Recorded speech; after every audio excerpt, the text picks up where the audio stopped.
Hi everyone, I'm Joanna Penn from thecreativepenn.com, and today I'm here with J.A. Huss. Hi Julie. Hi, how's it going, everyone? It is good. And just a little introduction for people who don't know you. J.A. Huss is the New York Times and USA Today bestselling author of over 20 romances, including new adult romance, romantic suspense, and epic sci-fi fantasy, which is, pretty awesome. So, Julie, just start by telling us a bit more about you and how you got into writing romance. Okay, so my trip down this little journey has been pretty unique and atypical, I would say, because I never wanted to be a writer. Like, every kid, I think, thinks I can write a book. You know what I mean? Maybe I'll write a children's book or something. But it was never my dream. I always wanted to be like an astronaut or like a horse trainer or something. And so I went back to school when I was in my late 20s and graduated with fully intending on becoming a veterinarian because I was an equine science major. And then I decided that probably wasn't the job for me because I didn't want to get called out during the night. And they don't get paid very much. So I'm like, I'm going to skip that and go to grad school. Which, oh my God, like worst thing ever. I'm like, I'm going to get a PhD and be a scientist. And I don't know what I was thinking, but that was not for me. So I ended up leaving my PhD program and I got a master's degree in forensic toxicology. And because I just wanted to finish it. Like, I put all this work into it. I had like all these credits and they were going nowhere unless I got a degree. So I'm like, I'm just going to get this master's and then forget about the whole experience and move on. So I did that, and it was forensic science, which was really interesting. And I had been homeschooling my children for a couple of years, I guess.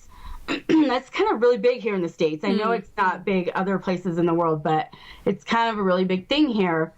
And so I finished that forensic science program, and I'm like, I'm going to write a book for homeschoolers about forensic science.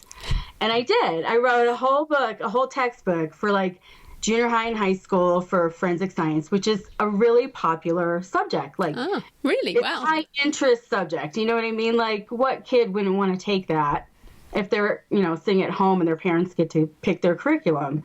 So I wrote it, and it was pretty big success. So I started writing more and more and more. And I started a company called Simple Schooling, which was nonfiction science courses for homeschool parents. And I did that for like 3 years. And I wrote like 200 of those. I wrote an entire anatomy textbook, like all kinds of astronomy stuff. It was so fun. So I was like a number one publisher on the website I was selling through. And they started giving me attitude because I would lower my prices. And I published so much, like I was crowding other people out of the market. And so they were like getting angry with me. So I was like, this is probably not a good situation. Like, I need to find a way to put this stuff on Amazon because I need another distributor. Like, I shouldn't rely on these people because they could like kick me out and I would be out of, my business. So I'm like, well, if I'm going to publish on Amazon, maybe I should just try fiction and try to write like a science fiction story. And so that's because Amanda Hawking had come out at that time. And so it was like, wow, like you can really do this stuff like by yourself. So that's how I started writing the science fiction. So that was like 2011, was it? Yeah. Yep. I started writing that. Well, actually, I started writing the science fiction like January 1st in 2012. And I published the first 3 books like October 1st, right around October 1st. And, it didn't do great, but it did pretty well for like brand new, out of, no platform, everything. But I realized pretty quickly that what I wanted to write in science fiction wasn't really what people were looking for. And so I was kind of straddling this little fence of like, is it paranormal romance or is it science fiction? And it was somewhere in between. And so I didn't have an audience for it. Like, I picked the wrong genre. I didn't even know what genre was, to be honest. I didn't. And so then I decided, I saw all the success of the erotica writers. And I'm like, oh, I'm going to write some erotica. So I wrote this erotica short under a pen name. And I think I published it for like a week and I took it down because I'm like, that is so bad. Like, that's just so bad. And so then I took a class from Dean Wesley Smith. And it was his genre class. And I was like, whoa, the light bulb went off. I'm like, I'm doing it all wrong. Like, I'm just doing everything wrong.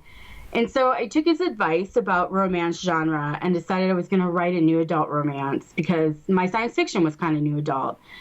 And I wrote tragic, and I like hit all the tropes. You know what I mean? It was like, and that is how it started. It was like a pretty long process of trial and error. But one thing I will say is that because I had been selling things online for so long, I knew how to do it. You know, like I knew about Twitter and how to use it, and I knew and what not to do, really, like all the mistakes that I made with my nonfiction.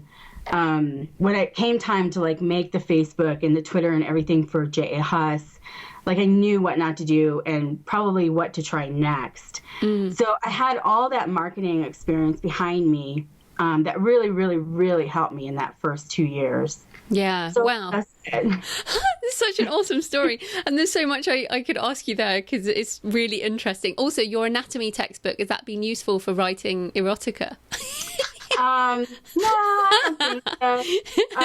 I have a really weird memory, and I'm like, I don't know why I remember certain things. So sometimes I'll catch myself like using like an anatomically correct name, like.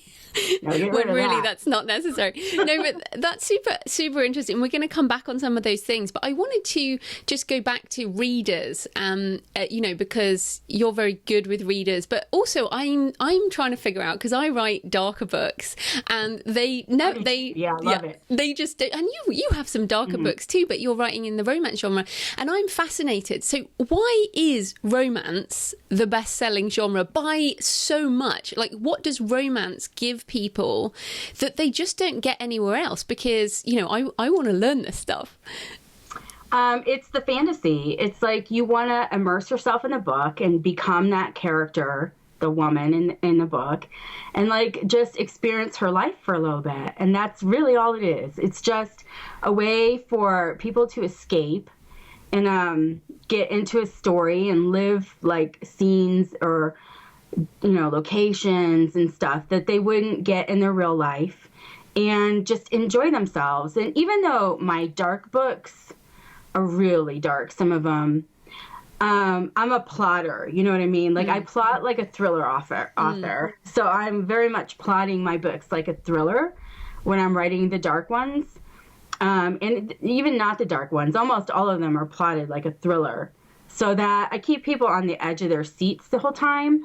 So they just want a good story, and I think that's it. They just want a good story. Well, then let's just look at some of the tropes of romance, because I didn't even know what HEA was until quite recently. So what are some of those high points that you have to hit in something that is defined by the word romance? So in romance, you have to have an HEA, which is happily ever after. And, like, there's really no way around it. And you know, if you look at, like, I look at the movies that I'm watching these days, because I like thrillers and science fiction, and I'm really disappointed in some of the endings because they're, like, refusing to do a happily ever after. And it's like, just give me that ending. You know what I mean? And so endings are everything. I think they're everything in every book, but especially so in romance. Like the reader wants to close the book and know that these people are soulmates, and that's what they invested in it. Was they're invested into the conflicts of this relationship, and by the end all the conflicts are worked out and they're on the path, at least on the path to happily ever after, if they're not married and having babies or something. So that's the number one, is that has to have happily ever after. Number two is really, you can't have cheaters. Nobody wants to date a cheater.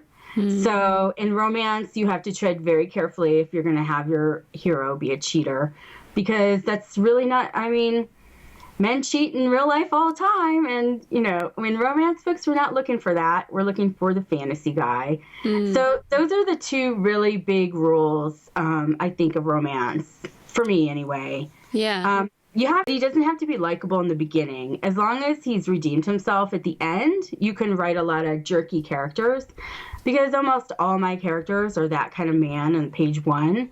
But on the last page, they should all be in love with him. And if they're not, then that's not their kind of story, And then I guess one of the things, and I have read your 321, which is a bit darker, I would say, and also manages to have an HEA but still have a slightly darker twist at the end, which I won't reveal, obviously. But it was interesting in reading it because it got those high points. But what concerns me about some of the romance genre that I've seen, and I must admit to not reading, is that it seems quite repetitive.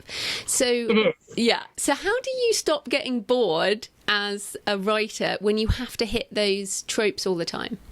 Well, here's the thing. The readers like repetitive. They don't mind it. So if you want to write like a number, you want to be number, in the top 10 on Amazon, that's what you write. You write what everybody's reading. Me, I get a little bit bored. So I have written a couple of books like that, but mostly that's why I write like the mystery suspense category most of the time, because I add in the mystery and suspense to like make it not boring to me, because I'm not a romance reader. Like, I read science fiction, and like when I watch movies and TV, I like science fiction and thrillers. So that's the kind of plot that I like. So to keep myself interested in writing the book, that's why I write those stories. And luckily, I have found that there's a fair number of people who like the same things that I do, so that I found my fans, and the rest, just comes along afterward. But it is very repetitive, but the readers don't care. And I think that's the only thing that matters, is that as a writer, you just have to find ways to like put little things in there that interest you.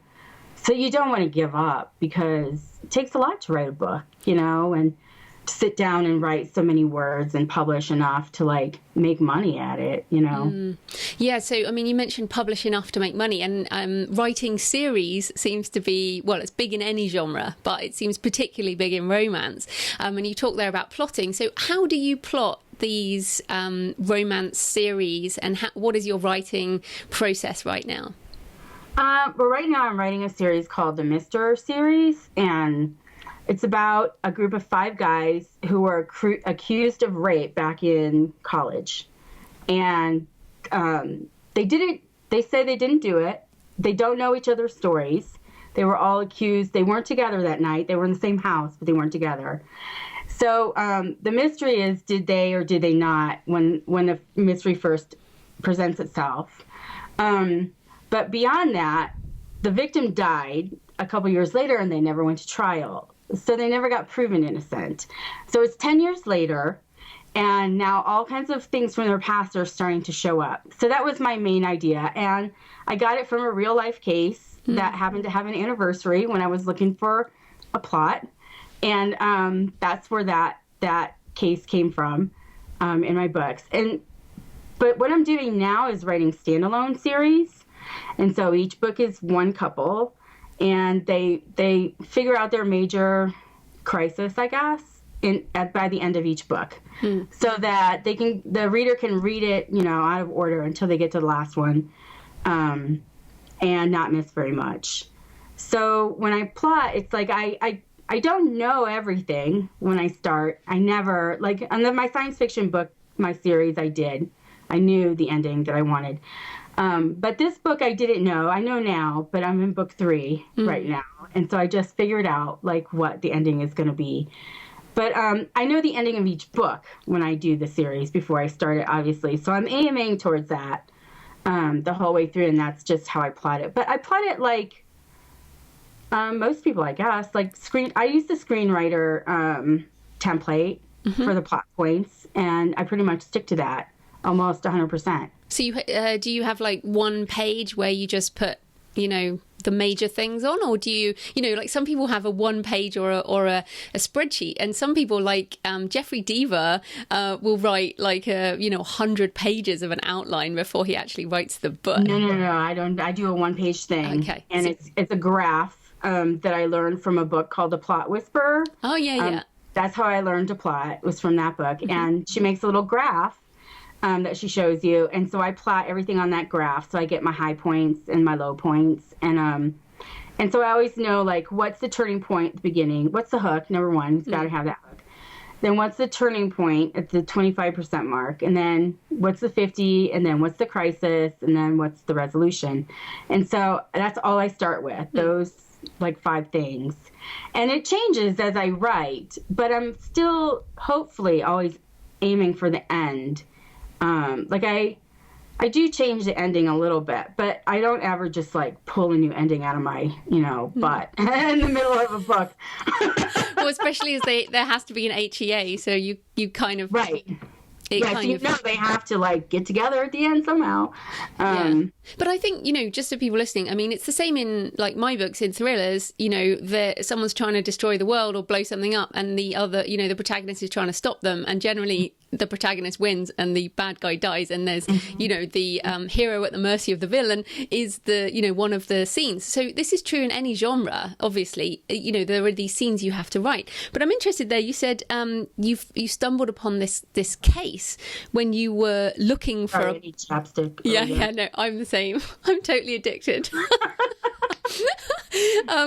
You said you were looking for a plot and you found this case. So that sounds like research, or how do you find your ideas is a terrible question for an author. But I was interested there that you said you were looking at legal cases. So how did you find that?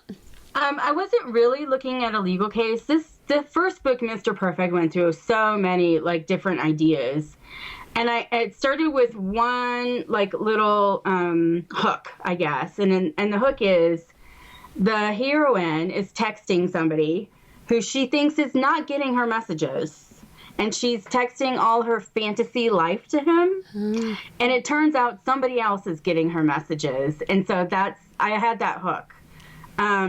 So I started with that. But then I decided the first story I came up with, which was darker and more dramatic, and I just had come off that Rock book, which was a psychological thriller with a romance, and I was like, I don't really feel like writing a dark book right now. So I'm like, how can I change this?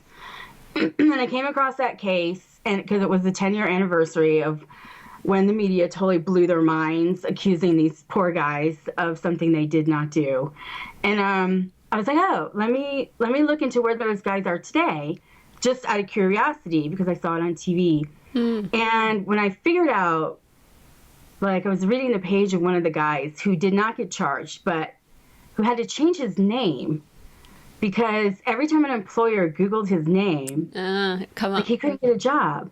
And I was like, okay, now that's a story. Like, what happens to you when you get accused of something you didn't do and you're like labeled for the rest of your life? Like, how do you move on?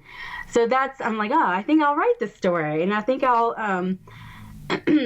turn it into this Mr. series with these 5 guys. But one thing I do that I'm very, very, very careful about, because obviously the whole point is to sell books, and not everybody likes a romantic suspense. So I turned that book into a romantic comedy, and with just a little teeny hint of what's coming in the next books. And then I kind of just mowed everybody over in book 2,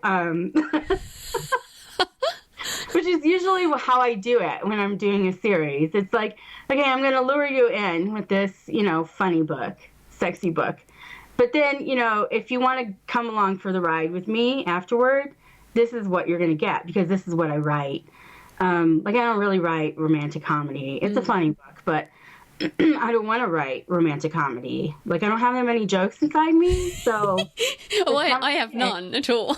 I have the dark stuff in there, you know what I mean? And so in book 2, I turned it around, made it darker and more serious, and more, like, that whole rape thing was really front and center. And some people didn't like it, and I don't care, because if they don't like that, they don't like me, and they're not my fan. So I'm not interested in trying to keep them a fan. You know what I mean? I think it's a waste of my time to try and lure people to books that they're not going to enjoy. So that's why I kind of hit him in the face with Mr. Romantic. And the rest of the series isn't going to be that is in your face. But I wanted to just let people know that this is the kind of writer I am. And this is the genre that I prefer to write. And so thank you for reading that first book. But this is where we're headed now. So that's kind of how I do the series. Yeah. And so I know people listening, and I am too, always impressed by how confident you are around that. You're like, if people don't like it, then whatever, I don't care. But you also said, the point is to sell books. So how are you managing that, that balance? And also, where does your self-confidence come from as a writer? As someone who's come from science, as someone, is now writing fiction, where does that confidence come from? I don't really know, to be honest. Like when I was writing Clutch, the very first science fiction, the whole time I was writing it was like, oh my God, what are people going to think about this? And what is that going to feel like to publish? But because I didn't publish it right away, I waited until I had 3 books. By the time I got to the 3rd book, I just didn't really care.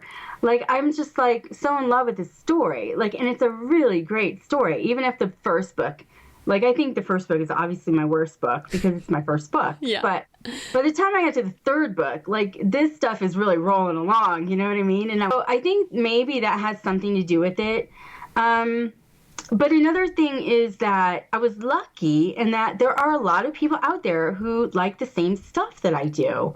And so all I have to do is write the stuff that I like. And if I keep writing the stuff that I like and I don't shortchange my readers with a crappy plot or a crappy romance, then I think they're gonna be happy and they're gonna stick with me. So that's really all I try to do is not please my fans exactly because they don't like every book I write, but please the reader that I'm writing for and for that particular book. I do try and do that. Yeah, no, that's great. And then I guess marketing is one of your strengths, as you said. And of course, putting out the first 3 books at the same time or, near enough is one of the tips, as well as writing a series. But what are some of the other things that you recommend for romance writers in terms of marketing? I mean, and just I should say, you have this Marketing Tip Mondays on your site, which is brilliant and has all kinds of things on, but you do so much for marketing, and also you're very original, which I always find amazing. But what are some of the things that maybe were working for romance writers 6 months ago, which means the rest of us are about to catch up? Well, we talked about this last time we talked, how the Facebook ads are just when I released 321 in January 2015, hardly anybody was running Facebook ads. And I kind of just got in on the ground level, and that helped that book a lot. But since then it has diminished a lot. And so they're just not as effective as they used to be. So I'm, moving on. Last year, I will tell you, I spent over $100,000 on Facebook ads. This year, I don't know what it is because I haven't looked, but it's nowhere close. I'm sure Facebook is looking at my account going, what the hell happened to her? Because they bugged me for months, please call me, please talk to me. And I'm like, no, I'm just not doing that right now because, I just don't know if it's a good return on my investment right now. So I'm always trying to think of new things, but obviously the best thing is just to put out another book. Which everyone hates as advice. So that doesn't count. You have to give us something else. Well, for example, I'm one of the things that you do, and a lot of romance authors do, which I think you do really well, is these giveaways and these kind of party type things. And you even do physical merchandise. So can you maybe talk about one of your launches where you've done these physical things and also online things that have worked together? Well, okay, so for the book 18, which didn't make New York Times, but it should have. I think it should have. It sold so many books. But it was during Black Friday week and Thanksgiving, and it just didn't make it. So for that book, I had 5. I did a huge giveaway. I think giveaways are key, but you have to be careful because you don't want giveaway hunters just coming along for the ride. You really want to try and entice readers and fans into participating in your giveaway. That's why I don't do many of those, everybody sign up for everybody's newsletter type of giveaway, because I'm not sure those people are my fans. So I don't want to disappoint them, number one, and I don't want to waste my time, number two, and build numbers. Like, you're paying for that mailing list. You know what I mean? You're paying for those people. So I don't want them on my list if they're not really interested. But like for 18, I ran up. It was a secret book, number one. I didn't tell anybody about it until a week before. And I had a huge giveaway on a website I made for another book that was releasing a couple weeks later called Anarchy Found. And that was like a superhero romance, which is a big departure from what I had been doing. So I wanted to like push it in everybody's face to see who I could catch. You know what I mean? Obviously not a book for everybody, but, just throw it out there to my fans and see what I could catch. So I put a giveaway on that website. Like, they had to go to that website and look at it to get to the giveaway. And the giveaway was 5 $100 gift cards and 50 copies of 18 in paperback. Because I don't mind giving away paperbacks. It's a tax write-off for me. Yeah. So I just give them out like candy. But, they needed that money at Christmas. So that was kind of a big deal. And I told them that's why I'm doing it. Because, I know not everybody has a lot of money at Christmas. So here I'm going to give out, $500 for you guys. And I hope you enter and I hope you win. And, if you don't win, maybe you'll get one of the 50 paperbacks. So you'll get a little something special. But mostly that's why I do the physical giveaways. Like, gift cards are nice, but I mean, everybody wants money. But if you give them something physical, like I have a store on Society 6 with merchandise they can buy. And really the only reason I put it up is so that I can order things for giveaway so I don't have to mail it myself. And they make cool merchandise and it's really nice. So, but people want to have something physical, you know what I mean, to relate to your story. And if they fell in love with like 321 or 18, they want that paperback because, it's just not the same on an e-reader. And it's like, it's just in their head. So if they can like hold a paperback in their hands or have a blanket with the Mr. series on it or whatever, a t-shirt or a button, or a sticker, they like that stuff because it like puts it into the physical world where it was just digital before. And so I think that's something I recognized intuitively and I didn't really think very much about. I just started doing it because when I started publishing, I thought, I need bookmarks. Like, I need bookmarks. Yeah. Like, this is what the traditional authors give away. And so I need bookmarks. And so I bought some bookmarks for the science fiction series. And I'm like, I'm going to give these suckers away. I don't care how. Like, this is my mission right now. I have a whole blog post on it, like back in 2012. And it was called Fake It Till You Make It. And that's what I was doing. I was just like, I'm going to buy these things and I'm going to give them away. And maybe like I could only afford to give away 2 paperbacks back then. But it didn't matter. It's like somebody is winning a paperback. You know what I mean? And it kind of just got out of control. So like by the next year, when I was releasing that Rick and Ronin series, the tragic and everything, like I was giving away all the books. Like, I'm like, you get all 6 books, and they were just going crazy for it. So but it's interesting. So does that mean that giveaways, like you're still doing giveaways? So are they one of the things that are a staple of book marketing? Yes, I think so. That's and not changed. I do them on release days with my release day blitz. And I know most other genres don't have like book blog blitzes like we do, but in romance it works. So you do a blitz with somebody who coordinates it with you. Like I use Espresso Tours. And I put a nice giveaway in there. But then what I also do, if you had the patience and the time to look back on my author page, Facebook, page through the years, you'll see that I ran most of my giveaways on that page. And now I don't. Now I run them in my fan group, which is over 9,000 people now. And those are my fans. You know what I mean? Like, I'll give them anything. I already know they're fans because they're there and they show up every day and they talk to me and we have conversations and they talk about their lives and their personal lives and I share with them. And so, like, I run my giveaways in there most of the time because it's hard to get everybody's attention at once. So you got to do it a little bit at a time. And I already know those people are fans. So right now I'm marketing most of my giveaways to my fans and not to new readers. Yeah, which you've built up over time. And I mean, you mentioned that Facebook ads have kind of dropped off for you, but you still use Facebook groups, as you said. And you've got 2 groups, right? You've got your kind of wider group and then you've got your smaller group.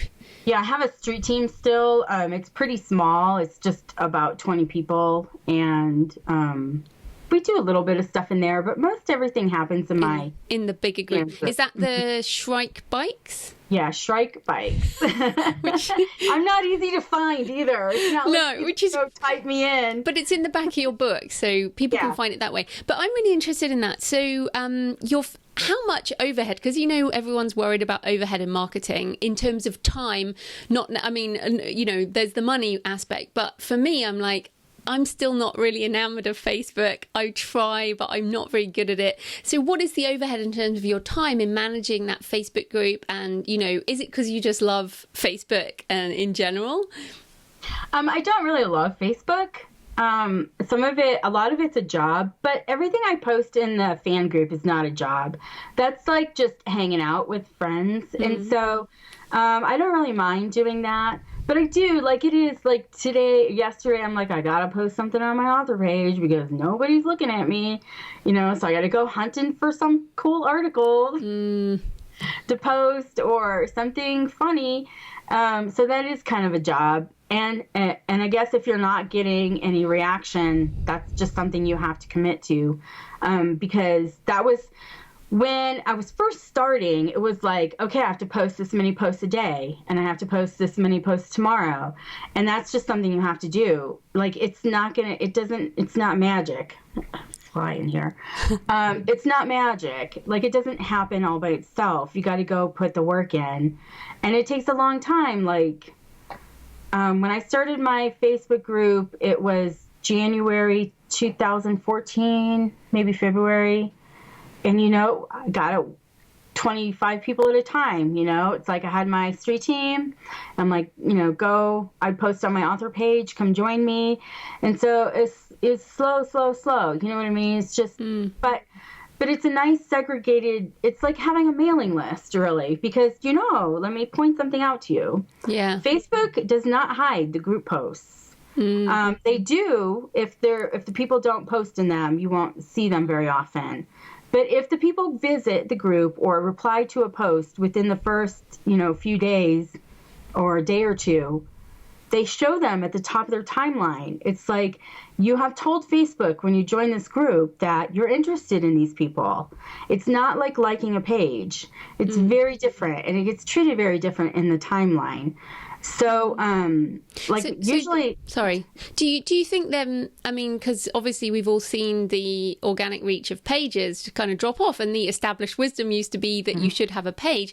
Is it now that, yes, you should have a basic page, but that you should focus more energy into a group? I think you should. I think everybody should probably start a group if they've got fans. You should work on the page first, because you do need that page. Like, there's no doubt about it. But you also need your personal profile. Like, I get a lot of interaction on my personal profile. And I encourage people to follow me there, not friend me, because I'm kind of stingy with the friends. But I encourage them to follow me, and they will. Like, I have over 4,000 followers on my personal profile. So you have to work all 3 ends of it at the same time. But if you have fans, you should definitely make a group and find it's a place for them to hang out. And then you should, you have to treat it like a place where it's all about you, because it needs to be about you. But they have to enjoy being there with you. So that means you have to be there. So that's kind of a big stickler. And you're not just there to say, hey, my new book is up. I post some pretty personal stuff in my in my fan group, and like they just want to know a little bit more, you know what I mean? They just want to know a little bit more about me. And it's like they feel that way about all authors. Like they're not interested in your assistant, they're not interested in your PR person, they're only interested in you.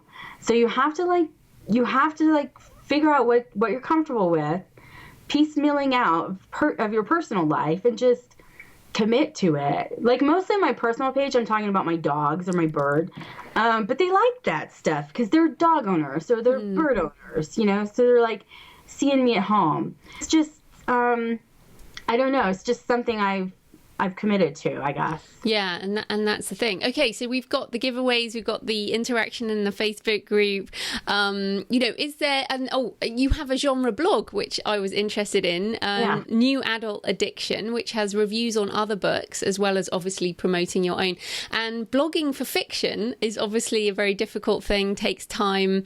Do you recommend blogging for fiction genre stuff, or you know, how's that gone, that genre blog? That blog has been up since I published my first book, so September 2012.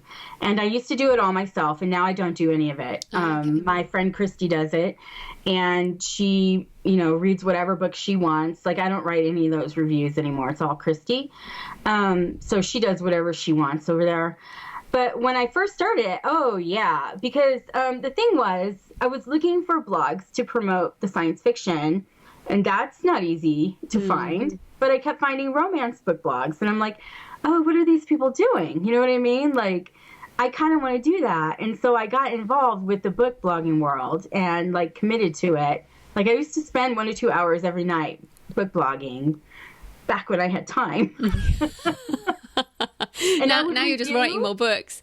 I would review and I would read those books. And because I was not a romance writer, I decided it was good for me to like run this blog and read these books and get familiar with everything. And it was fun. It's fun. I don't know why the blog did so well. Like, I have no idea. I mean, I put a lot of time into it. I say that like I don't have any idea, but I sort of do. I mean, I put a lot of time into it, and I joined all the little, they have these regular memes that they run every week, like stacking the shelves, where you post the books that you got that week, or Top 10 Tuesday, where you answer a question that this blog puts out. And there's all these little memes that you can do all the week. And the bloggers follow each other, you know, and they comment on their posts. And that's how I got to know a bunch of bloggers that way. So yeah, I think it was worthwhile. Do you still think now, if, you know, with people starting now, is blogging a good idea? I think if they're interested in doing a genre blog, then it is. But if they're not, then no, obviously, because you have to have an author website. You have to. There's no way around it. And you have to blog on that website. Like, there's just no way around it. Like, I don't care what anybody, it's like, you got to have a mailing list. You got to have a website. You got to have a Twitter. You got to have an Instagram. You got to have all that stuff. Like, you got to have it. You don't have to use it all the same, but you have to have it. And you have to figure out how you're going to use it. And so if you don't like blogging, then forget the genre blog. Just do your author website. And mine is doing pretty well right now because I give them something, just like you. You know what I mean? It's like you give things to people, and you don't have any expectations for them to give back to you, and you just give it freely. And people like that. They just like it. So new authors, you just gotta give something to the community. You know what I mean? So, so for your author website fiction blog, because obviously, so at the moment you've got these Marketing Mondays on jahuss.com, but what do you give to readers in terms of fiction blog posts? Because I certainly struggle with it. I do like research posts and stuff, but I really struggle with that. I'm sort of afraid to talk to my readers on the blog. That's why I do it in the Facebook group, because it's private, mostly private, kind of. Because if I get started on a blog page, like, I'll just want to rant about stuff. And then it's like, I'll be like the author behaving badly for the week. So I try not to put any of that stuff on my author page. Like, that's a place for them to go. I'll put special things up there for them, like for my audiobook releases that have just been coming out.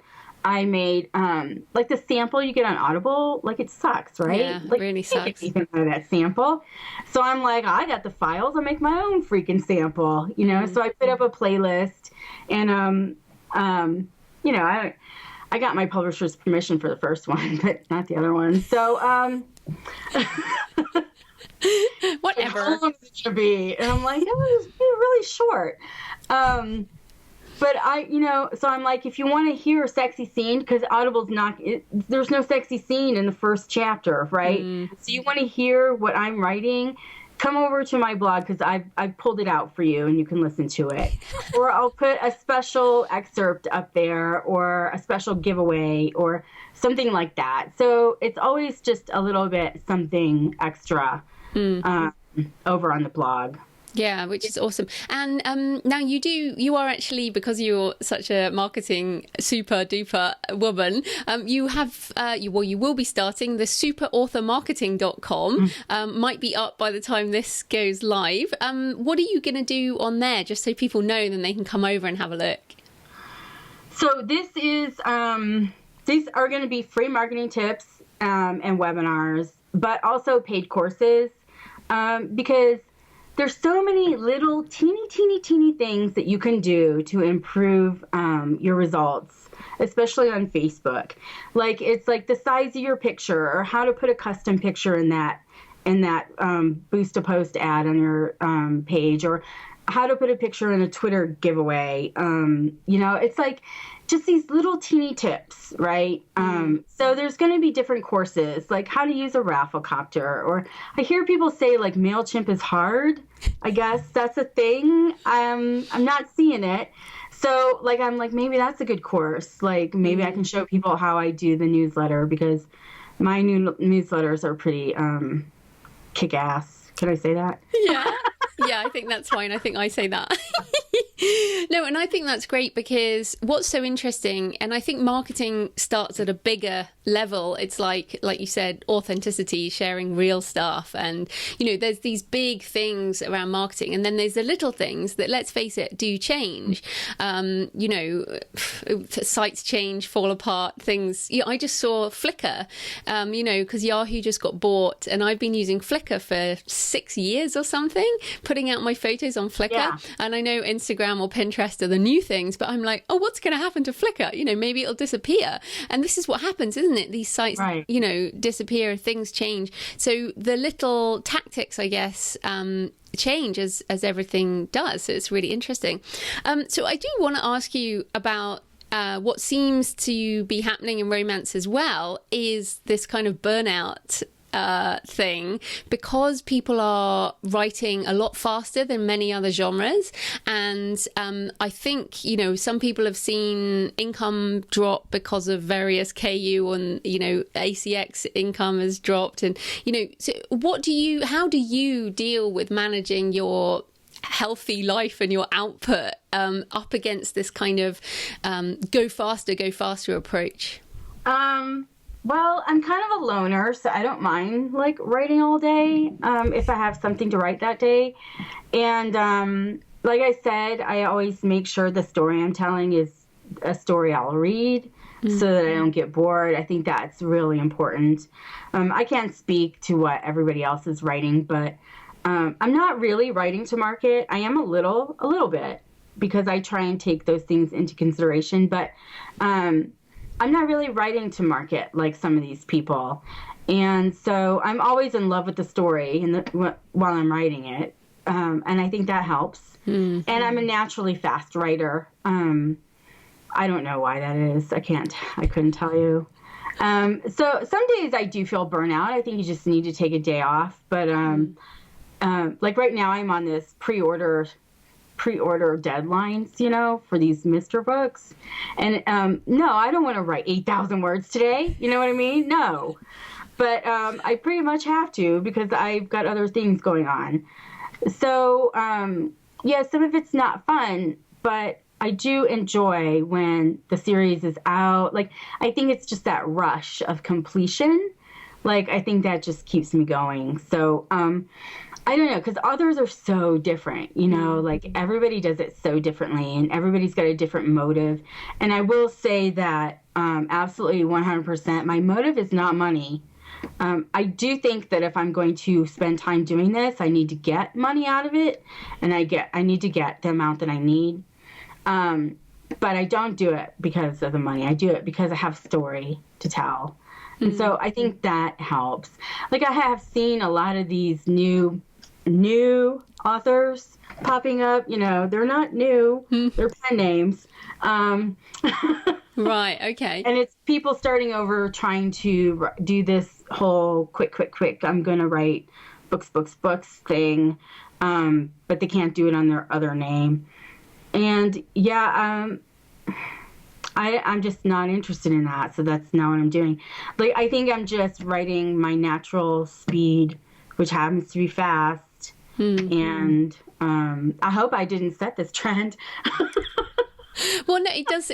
I think it seems more common in the romance genre. Is it also because romance books are often shorter than, like epic fantasy?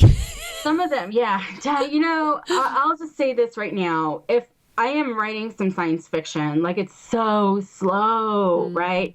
Number one, I'm not making any money off it, so I can't make it a priority. And number two, it's just a whole different way of writing a story. Like, romance readers don't really want all the things that fantasy and sci-fi readers want. So it just takes a lot longer to write those kinds of stories. Where you're right, I think romance is easy.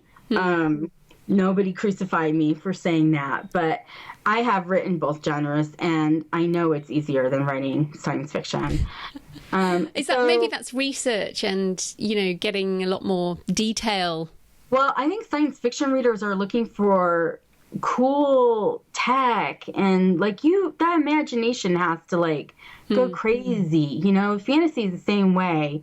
And even if I was writing a straight thriller, okay, if you're writing a romance, you're relying on the sex scenes to get you through some of that plot. You know what I mean? Where you're like, all right, it's time for a sex scene. And it's like, go write that sex scene. And then, okay, we're back to the plot now.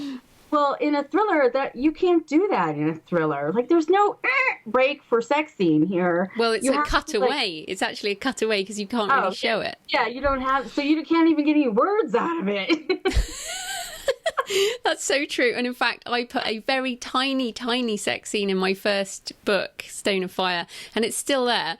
And, I get comments about it going, this is inappropriate for thriller. They don't want it. Different world, right? They do that in science fiction too. So it's just, romance is just its own thing, where that's part of the plot. That whole sex scene, that's part of the romance plot. And of course you have to be a little creative in your sex scenes, or I don't know, I guess they just get boring and people skip over them. I've read some of your sex scenes. They haven't bored me so far. And that's cool. Are you blushing? I don't think you're blushing. I mean, no, my face is really red because I didn't put any makeup on, and I got out of the shower, and it's like, no.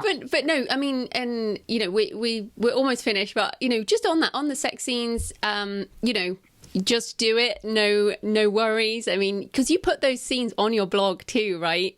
It doesn't. You have why kids I put them and on stuff. The blog, not on Facebook, because people can go to the blog and it's private and nobody knows they're visiting the blog, and they can read those and not have to worry about showing up on Facebook and stuff like that. So that's why I don't normally put the dirty stuff on Facebook anymore. I used to, but I think people like to be able to click away and read an excerpt on a blog where it's not Facebook, and they don't have to like it. You know what I mean? They don't have to share it. They don't have to do any of that stuff. They can just sit and read it. And so that's why I put that explicit stuff over there. Yeah, it's amazing. Okay, so just in case people are interested in your fiction, just tell people what books you have available so they can come and check you out. Okay, well, I have 40 of them. So I'll start with the standalones. My New York Times bestseller is 321, A Dark Suspense.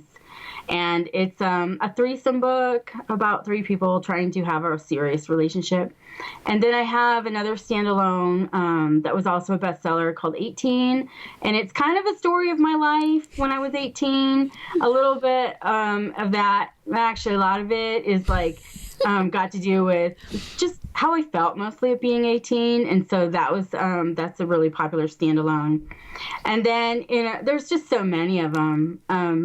If they're romantic suspense, I usually give you a heads up. And then the Mr. series, which is releasing, I think we talked a lot about that. So if you're interested in that kind of cool, long mystery over 5 books, and your sci-fi, if people are interested in that.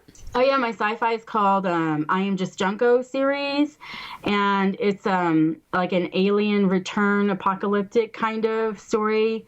Very intricate and detailed and big worlds and any sex in that? No, there's a few like fade to black sex scenes, but there's no sex in that. It's not really romance. It's got a little romance in it. It's got a little happily ever after at the end, but it's not really. It's military science fiction, I guess. Is really what it which is a great genre, actually, isn't it? Right, I love it. Yeah, I love the military sci-fi. Yeah, brilliant. Oh, look, it's so great to talk to you, Julie. So, where can people find you and your books online? They can find me at jhuss.com, and that's got all the information for where I hang out and everything, or author J. Huss on Facebook. Fantastic. Thanks so much for your time, Julie. That was great. Thank you, Joanna.